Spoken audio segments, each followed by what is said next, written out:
Screen कैसे share करते हैं? Share share share.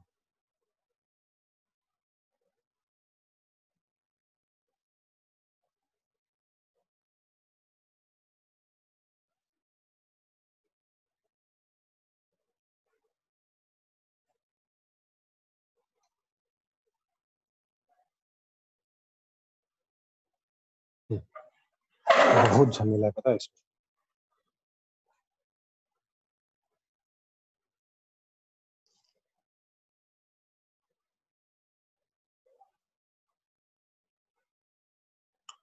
Okay. Hello everyone, can you guys hear me?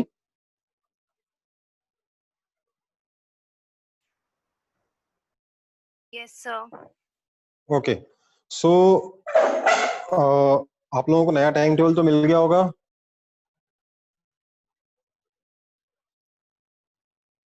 Hello, हाँ नया टाइम टेबल मिल गया ना आप लोगों को? हाँ सर। ओके, सो अब हम लोग इस नए टाइम टेबल के हिसाब से चलेंगे। इसमें आपको हर वीक में 3 टेस्ट भी है ना?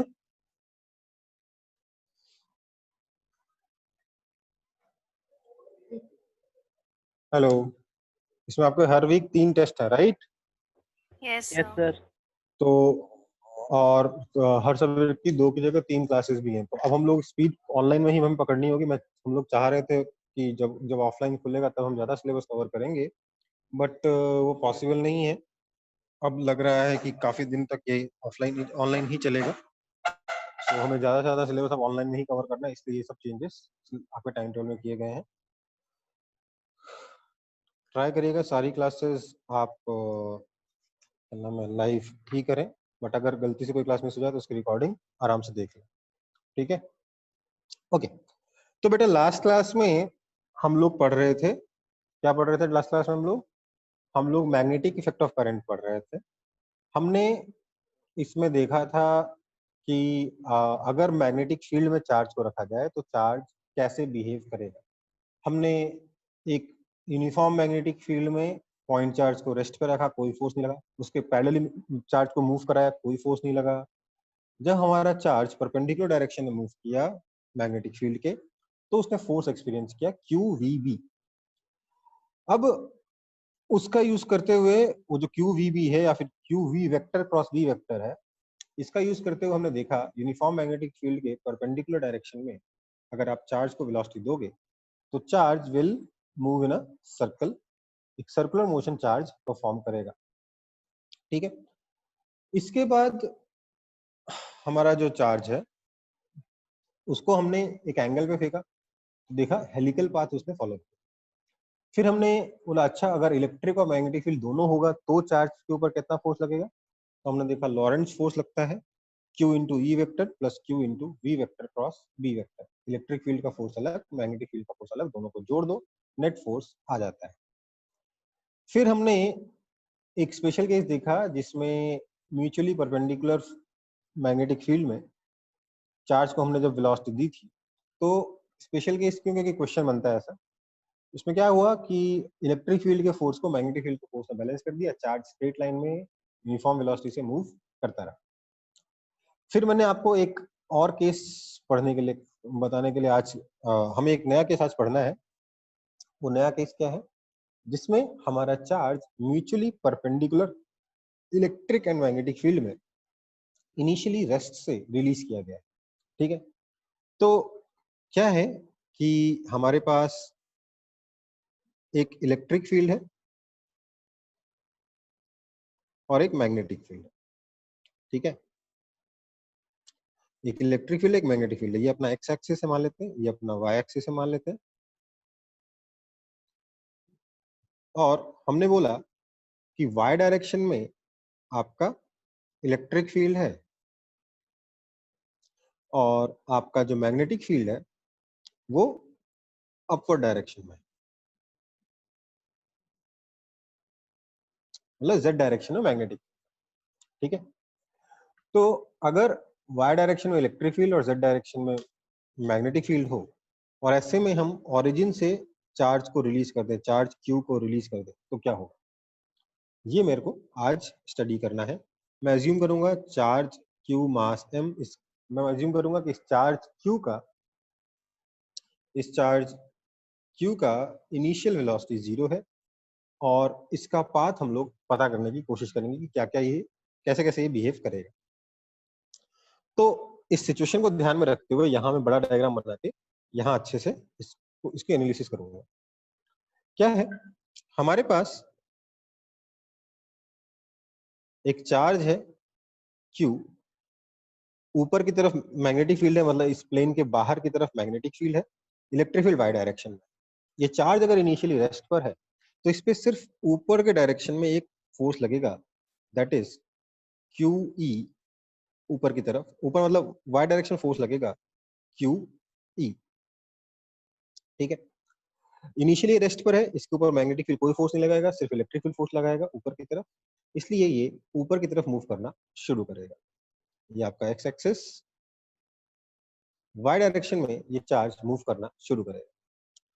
वाई डायरेक्शन में मूव करते करते इसका कुछ वेलोसिटी आएगी, और अगर इसका वेलोसिटी ऊपर की तरफ वाई डायरेक्शन में आई तो वी क्रॉस भी आप देखोगे तो थोड़ी देर के बाद, पहले तो ये ऊपर की तरफ मूव करेगा, मान लीजिए यहाँ पहुंच गया, थोड़ी देर के बाद हम देखेंगे कि क्योंकि इसका वेलोसिटी ऊपर है तो वी क्रॉस बी जो है वो किधर आया, वी उधर, बी आपके प्लेन के बाहर की तरफ, वी क्रॉस बी का डायरेक्शन देखिए राइट हैंड थंब रूल से किधर आ रहा है, टुवर्ड्स पॉजिटिव एक्स एक्सिस आएगा।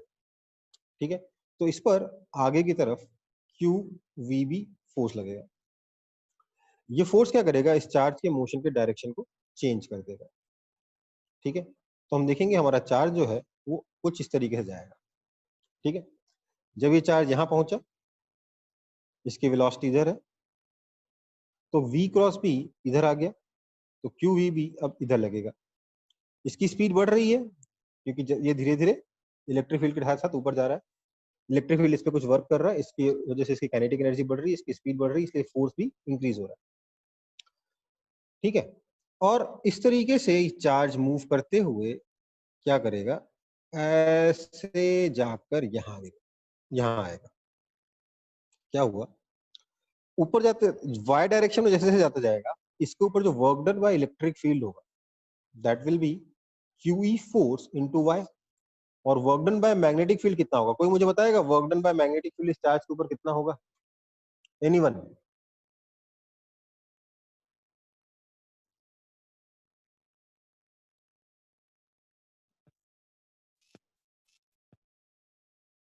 हम्म, इस चार्ज के ऊपर मैग्नेटिक फील्ड कितना वर्क करेगा, कोई बताएगा मुझे?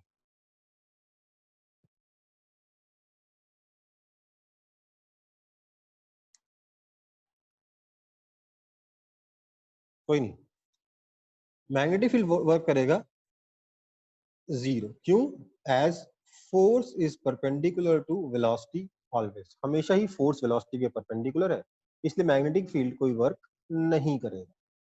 ठीक है, समझ में आई बात, मैग्नेटिक फील्ड कोई वर्क नहीं करेगा, फोर्स वेलोसिटी की क्योंकि परपेंडिकुलर है इसलिए। तो मतलब कि जो आपका काइनेटिक एनर्जी होगा इस चार्ज का, that will be simply equal to work done by electric field, that is Q E into Y. That means आपका जो वेलोसिटी होगा that is under root of 2m के, नहीं अंडर 2m के नहीं, हाफ एम वी स्क्वायर होता ना, तो under root of 2k by m, ये that is equal to under root of 2 times Q E Y by m। इतना kinetic energy, इतना वेलोसिटी इस पार्टिकल का होगा, इतना स्पीड इस पार्टिकल का होगा। तो ये आप देख रहे हो ये जो स्पीड है वाई के साथ लगातार इंक्रीज हो रही है, ये स्पीड वाई के साथ लगातार इंक्रीज हो रही है। ठीक है, स्पीड वाई के साथ इंक्रीज होती जा रही है, जब ये एक टाइम पे ऐसा होगा, अच्छा स्पीड अगर इंक्रीज होती जाएगी तो क्यू वी भी का मैग्नीट्यूड भी इंक्रीज होता जाएगा, डायरेक्शन लगातार चेंज हो रहा है, एक टाइम ऐसा आएगा जब क्यू ई जो ऊपर की तरफ है उससे ज्यादा क्यू वी बी का, क्यू वी बी वेलोसिटी के परपेंडिकुलर डायरेक्शन को, थोड़ा टेढ़ा बन गया मुझसे बस, बट इस क्यू वी बी का जो नीचे वाला कंपोनेंट है इस क्यू ई से बड़ा होगा, मतलब नेगेटिव वाई कंपोनेंट जो है क्यू वी बी का इस क्यू ई से बड़ा हो जाएगा, इसका सिर्फ एक्स डायरेक्शन का जो फोर्स है वही इसको एक्सेलरेट करे। मतलब बड़ा हो जाएगा, इक्वल हो जाएगा, इस टाइम पे इक्वल हो गया। जब ये इक्वल हो गया तो अब इसकी स्पीड वाई डायरेक्शन में इंक्रीज होना बंद हो जाएगी, वाई डायरेक्शन में स्लो होना शुरू कर देगी।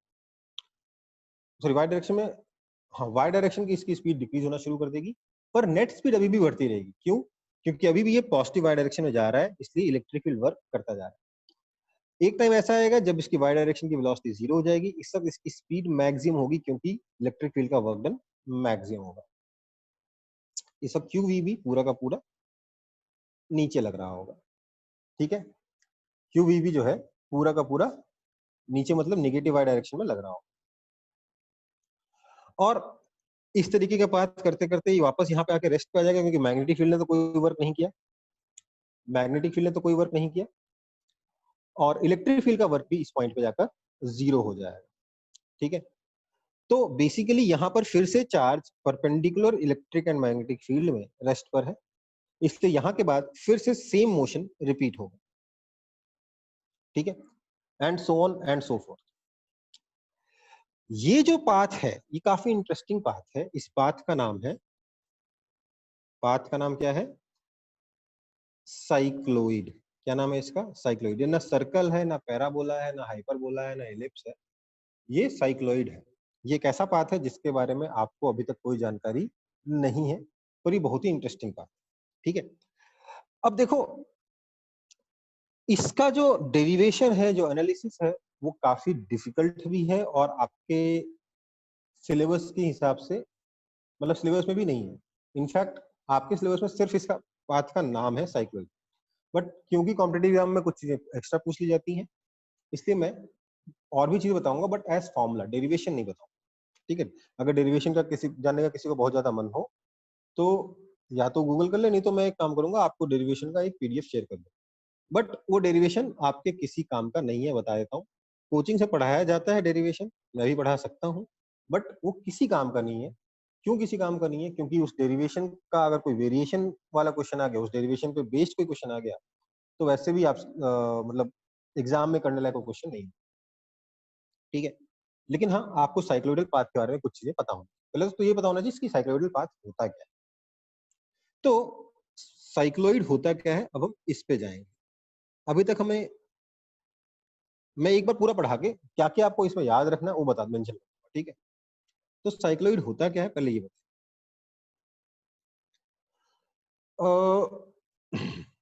देखिए, आप यूं समझ लीजिए कि मान लीजिए आपके पास एक साइकिल है, साइकिल का कोई पहिया है। साइकिल में ऑब्वियसली दो पहिए होते हैं, उसके एक पहिए को कंसीडर करें। ये जो व्हील है, मान लेते हैं ये प्योर रोलिंग कर रहा है, प्योर रोलिंग कर रहा है।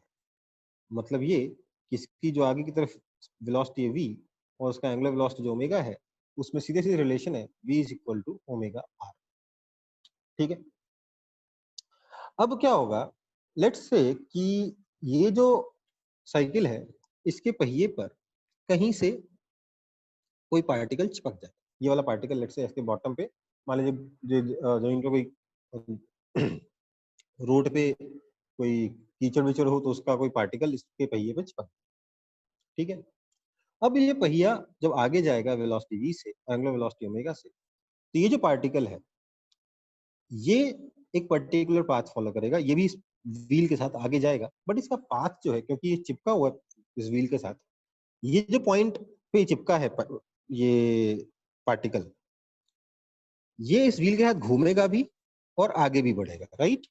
ये पार्टिकल व्हील के साथ घूमेगा भी और व्हील के साथ आगे भी बढ़ेगा।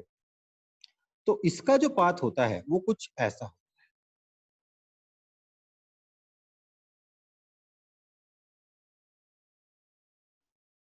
ठीक है। यहाँ पर इसकी स्पीड 0 होती है, आपको पता है परफेक्ट रोलिंग के लिए यहाँ पे स्पीड 0 होगी, यहाँ पे फिर से स्पीड 0 होगी। ये जो पाथ है, इस पार्टिकल का जो पाथ है, इसको हम कहते हैं साइक्लोइड। क्या कहते हैं इसको? साइक्लोइड, ठीक है। ऑब्वियसली अगर इस व्हील का रेडियस r है, तो ये हाइट कितनी होगी? 2r होगी। ये लेंथ कितना होगा? ये लेंथ हो जाएगा 2 pi r equal to circumference of the wheel, ठीक है। और अगर हम इसका पाथ लेंथ निकालें यहां से लेकर यहां तक का, तो पाथ लेंथ जो है L that is equal to, ये आपका 8R के बराबर आता है। इसको हम सॉल्व कर सकते हैं इजीली, बट इसकी वैल्यू 8R के बराबर आती है, ये भी आपको याद रखना है। ठीक है, तो एक बार जो मैंने बताया है उसको फटाफट कॉपी कर लेंगे, फिर मैं बताऊंगा कि क्या क्या आपको इसमें याद है। ठीक है बेटा, तो सब लोग फटाफट कॉपी कर लें एक बार।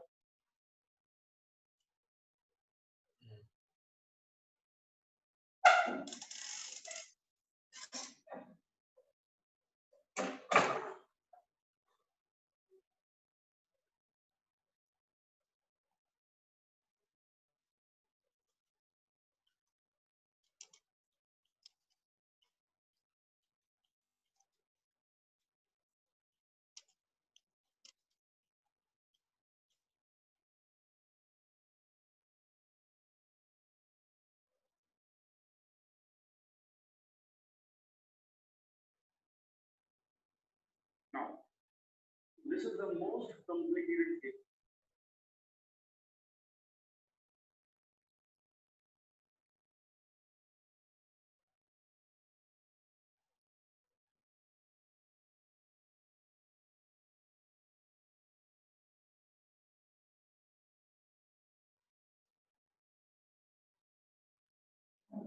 dV by dt कितना रहेगा m d में ओमेगा cos तो इसमें अगर फंक्शन है m ओमेगा की वैल्यू कितनी है d नॉट अपॉन m तो ये 10 की dy की वैल्यू है ऊपर dy की value and therefore from here we get the value I लग गया I ओमेगा और जब cos ओमेगा t की value minimum d naught d naught 1 minus omega की वैल्यू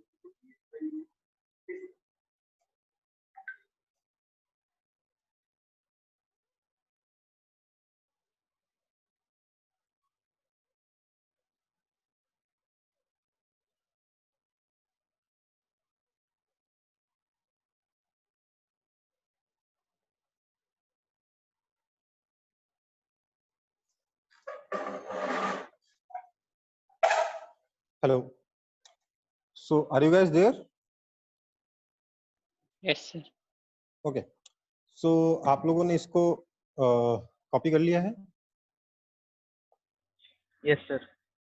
हाँ सर। देखो, अब बात समझो, इसका जो डेरिवेशन है वो काफी इन्वॉल्विंग है। मैं आपको एक काम करूंगा, मैं पीडीएफ क्यों शेयर करूं, मैं आपको वीडियो ही शेयर कर दूंगा इसके डेरिवेशन का। ठीक है, कोई दिक्कत?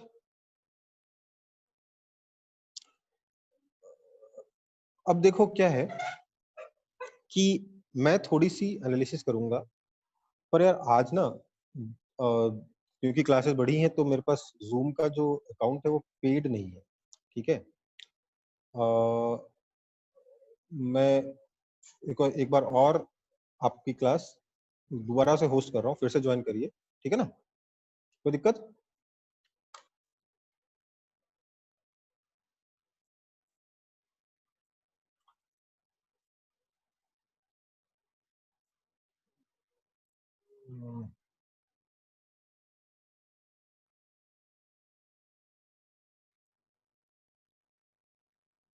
Hello hello, can you guys hear me? Yes sir. अच्छा, मेरे ख्याल से अभी टाइम है थोड़ा सा, लेट्स सर कंटिन्यू। 40 मिनट्स तक चलता है। Okay, let's continue. ठीक है, सो हम लोग एक बार साइक्लोइडल पाथ को थोड़ा सा और एनालिसिस कर लेते हैं कि साइक्लोइडल पाथ में पार्टिकल कैसे मूव करते हैं। ठीक है, देखिए क्या होता है कि ये मेरा मान लेते हैं व्हील है,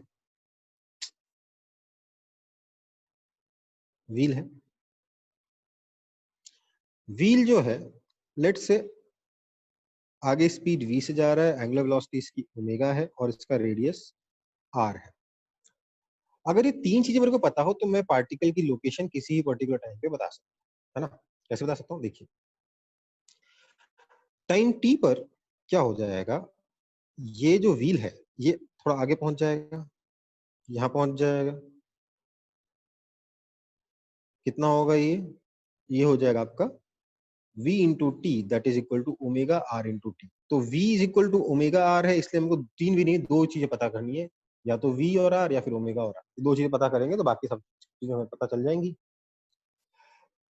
पार्टिकल यहाँ पर है, पार्टिकल नहीं, व्हील का सेंटर यहाँ पर है, और इतने टाइम में पार्टिकल ने एक एंगल कवर कर लिया है इतना, ये एंगल है आपका ओमेगा टी। ठीक है, इस ओमेगा टी को मैं थीटा भी बोलूंगा। तो एंगल पार्टिकल ने कवर कर लिया। क्या होगा, इसका जो एक्स कोऑर्डिनेट होगा, दैट एक्स, इस पार्टिकल का किसी भी टाइम टी पर अगर मैं कोऑर्डिनेट लिखूं तो ये जो कोऑर्डिनेट होगा ये हो जाएगा x, y such that x is equal to vt minus r sine omega T. x कितना हो जाएगा, vt minus r sine omega T, है ना। ये तो x हो गया। समझ में आ रहा है कि नहीं आ रही है? vt तो यहाँ है, इसमें से इतना सब्ट्रैक्ट कर दिया, vt minus r sine omega T, और y कितना हो जाएगा, r minus r cos omega T. हाँ, है ना। किसी को दिक्कत है इसमें तो बता दो मेरे को।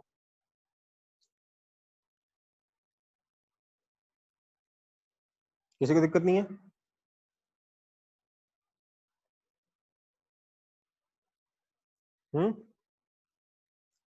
ओके। अगर हम इसके वेलोसिटी के बारे में बात करेंगे तो सोचिए, इसकी सेंटर की वेलोसिटी v है, और सेंटर के रिस्पेक्ट में तो सिर्फ पार्टिकल सर्कुलर मोशन कर रहा है सर, इसकी वेलोसिटी इधर भी v है। ये एंगल अगर ओमेगा टी है तो सोचिए ये वाला एंगल भी ओमेगा टी होगा। तो इसका जो v वेक्टर हो जाएगा, नेट वेक्टर, नेट वेलोसिटी हो जाएगा, वो हो जाएगा v I cap plus minus v cos omega T I cap plus v sine omega T J cap. ये समझ में आया कि नहीं आया? इस ये वाला वेलोसिटी प्लस ये वाला वेलोसिटी कर दिया, इस पार्टिकल की नेट वेलोसिटी आ गई, है ना। So this is equal to v into 1 minus cos omega T I cap plus v sine omega T J cap, जहां v कितना है, ओमेगा r है। तो अगर मेरे को ओमेगा पता हो, r पता हो, तो मैं वेलोसिटी भी निकाल सकता हूँ, x भी निकाल सकता हूँ, y भी निकाल सकता हूँ। अब मैं चाहूं तो इसकी वेलोसिटी वेक्टर का मैग्नीट्यूड निकाल सकता हूँ। ठीक है, ध्यान दीजिएगा, ये v वेक्टर और ये v अलग अलग है, ठीक है ना। ये सिर्फ ये v equal to omega r के लिए यूज कर रहा हूं मैं, और ये v वेक्टर नेट वेलोसिटी का, एक काम करते हैं उसको नेट वेलोसिटी कहते हैं। तो v नेट का जो मैग्नीट्यूड है दैट आई कैन फाइंड, है ना। तो अगर मैं इसका जो पाथ लेंथ निकाला था ना मैंने, 8r का डेरिवेशन कैसे होगा, तो path length l is equal to integration of speed v net into dt, कहां से कहां तक, टाइम कहां से कहां तक, 0 से लेकर 2 पाई बाय ओमेगा तक। इससे मुझे पाथ लेंथ भी मिल जाएगा। ठीक है, समझ में आई बात? हाँ, है ना। हाँ सर। आगे बात समझ में। अब देखो, तो बेसिकली अगर आप इस साइक्लॉइड का एनालिसिस कर सकते हो एक रोटेशनल मोशन का यूज करते हुए, तो वो उतना डिफिकल्ट नहीं है। सॉरी, मैं गलत बोल गया, मैं बोल रहा हूँ कि इस साइक्लोइडल पाथ का एनालिसिस सिर्फ रोटेशनल मोशन का यूज करते हुए उतना डिफिकल्ट नहीं। बट हमारा मेन मकसद क्या है कि हम आर और ओमेगा निकालना चाहते हैं। वी अपने आप निकल जाएगा, वी इक्वल टू ओमेगा, ठीक है। तो इसका जो डेरिवेशन है वो थोड़ा सा इन्वॉल्विंग है, इसलिए मैं आपको सीधे इसका फॉर्मूला बता दूं। जो रेडियस होता है उसका फॉर्मूला होता है सीधे सीधे E naught upon B naught omega, basically E upon B omega, ठीक है। और ओमेगा कितना होता है,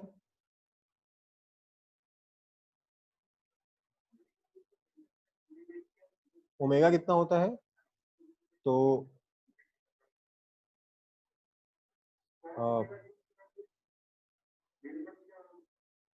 ओमेगा कितना होता है यार, याद नहीं आ रहा। एक काम करिए, इसको कॉपी करिए, मैं थोड़ा सा, ओमेगा की वैल्यू याद नहीं आ रही है, एक सेकंड के लिए इसको कॉपी करिए तो बता दो।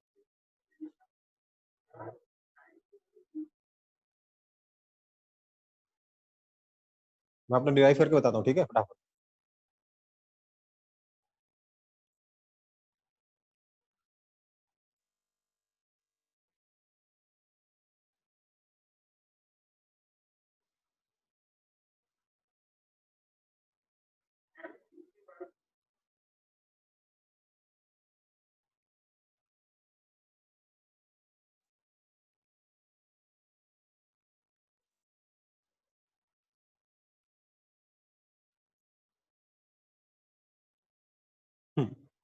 ओमेगा की वैल्यू आगे डिराइव होगी, ओमेगा होता है Q B naught by M. ठीक है बेटा, तो अगर हम ओमेगा की वैल्यू यहाँ डाल दें तो क्या आ जाएगा, radius R is equal to E naught upon Q B naught square ऊपर है। ठीक है, तो बेसिकली ये चीज आप याद रख लीजिए, बाकी की चीजें आपको अपने आप डिराइव कर पाओगे। सिर्फ तीन चीज याद करनी, दो चीज याद करनी है, रेडियस और ओमेगा, ये दोनों याद कर लो, कहानी खत्म। ये तो अपने आप डिराइव हो जाएगा, ये वाला याद कर लो, ये वाला याद कर लो, साइक्लोइडल पाथ कर लो, उससे ज्यादा कुछ याद करने की जरूरत नहीं है। डेरिवेशन भी ध्यान रखने की जरूरत नहीं है, हालांकि मैं डेरिवेशन आपको शेयर कर दूंगा। ठीक है, इस क्लास के जस्ट बाद आपको डेरिवेशन शेयर कर दूंगा, बट वो डेरिवेशन सिर्फ अगर कोई बहुत ज्यादा इंटरेस्ट हो तो देख ले, बट उसकी जरूरत नहीं है।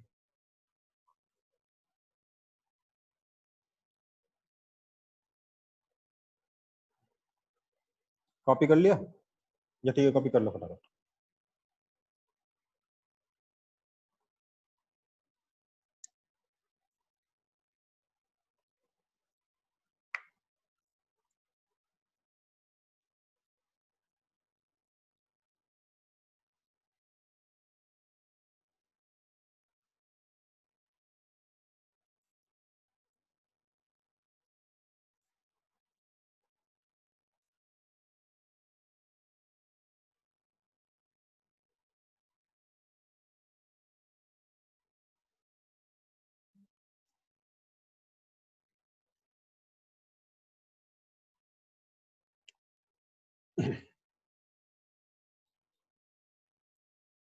फिर से एक बार मैं बता दूं क्या क्या याद करना है।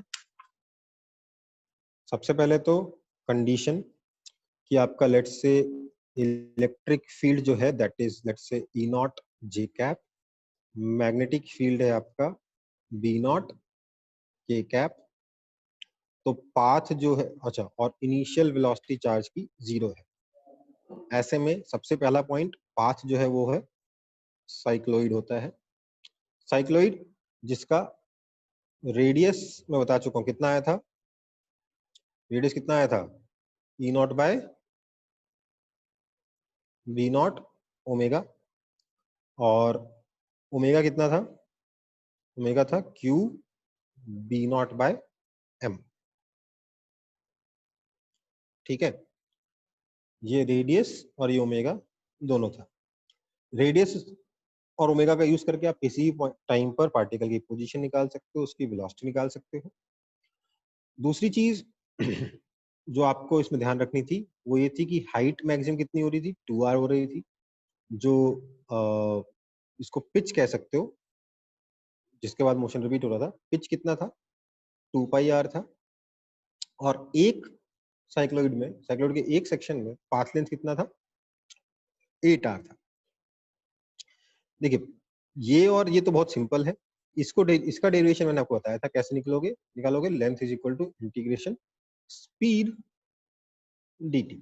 ठीक है, पाथ लेंथ निकालने का सबसे आसान तरीका होता है, अगर आप स्पीड निकाल सकते हो तो स्पीड dt इंटीग्रेट कर दीजिए 0 से लेकर 2π बाय ओमेगा टाइम तक। ठीक है, इस सबका लेंथ आ जाएगा, पाथ लेंथ आ जाएगा 8r।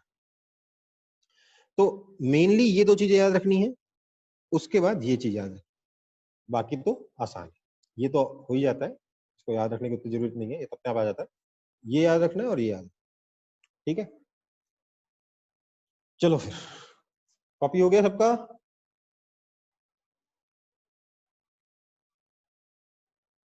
हाँ सर। ओके। तो अब हमारा motion of charge particle in, या behaviour of charge particle in magnetic field वाला पोर्शन जो इस चैप्टर का खत्म हो गया। एक पॉइंट चार्ज का बिहेवियर एक मैग्नेटिक फील्ड के अंदर कैसा होता है ये खत्म हो गया, बट इसी का एक एक्सटेंशन है कि करंट कैरिंग वायर का बिहेवियर कैसा होगा एक यूनिफॉर्म मैग्नेटिक। ठीक है, तो हम पहले ये पढ़ेंगे कि how will a current carrying wire behave, या how much force will a current carrying wire experience in a uniform magnetic field. ठीक है, सो behavior of current carrying wire in uniform magnetic field.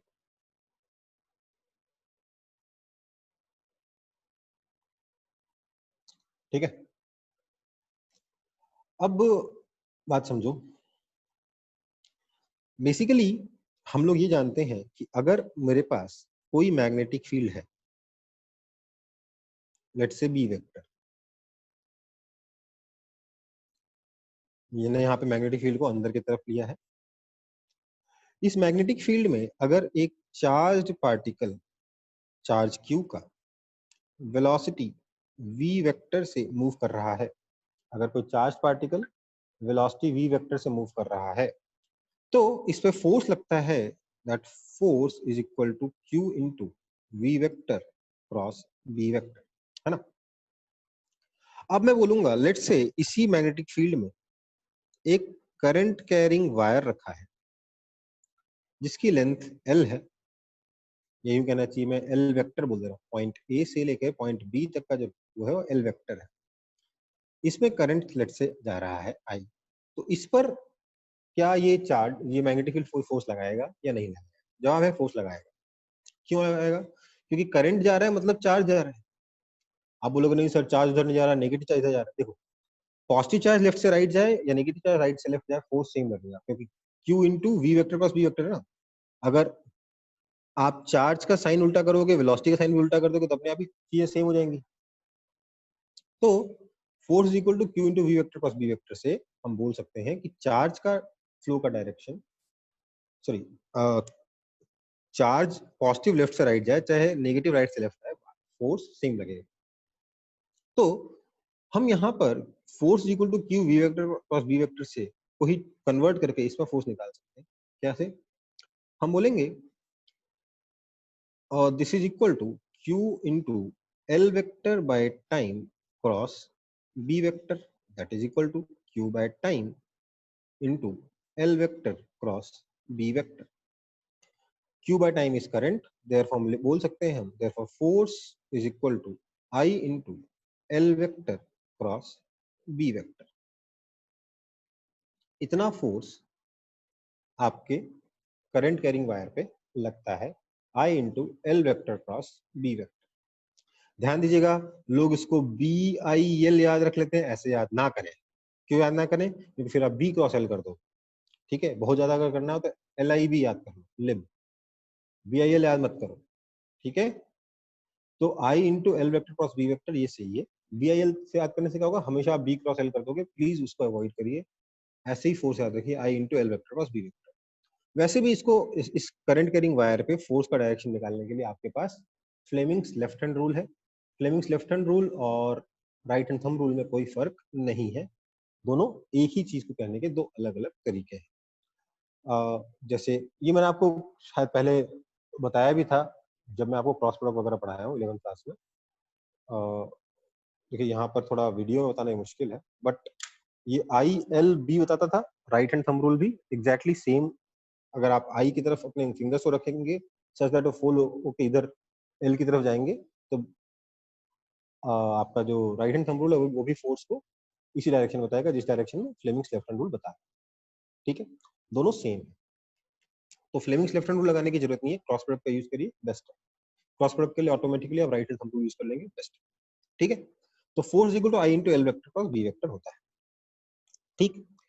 अब यहाँ पे एल वेक्टर का क्या मतलब है? एल वेक्टर का ये मतलब है कि लेट से यही मैग्नेटिक फील्ड में आगे ही बना दे रहा हूँ। लेट से वायर आपका स्ट्रेट नहीं है बल्कि कुछ ऐसा है, इसमें करंट जा रहा है ऐसा, ठीक है। तो अगर आप इस पे फोर्स निकालने की कोशिश करेंगे तो हम इसको फोर्स निकालने के लिए क्या कर सकते हैं, इस पे एक छोटा सा एलिमेंट ले सकते हैं डीएल वेक्टर। तो इस पे जो फोर्स लगेगा छोटा सा, that DF vector will be equal to I DL vector cross B vector. This implies force vector is equal to, current तो कांस्टेंट है, integration DL vector cross B vector भी कांस्टेंट ही है, तो इसको भी क्रॉस प्रोडक्ट को हम डायरेक्शन का ध्यान रखते हुए इंटीग्रेशन के बाहर निकाल सकते हैं।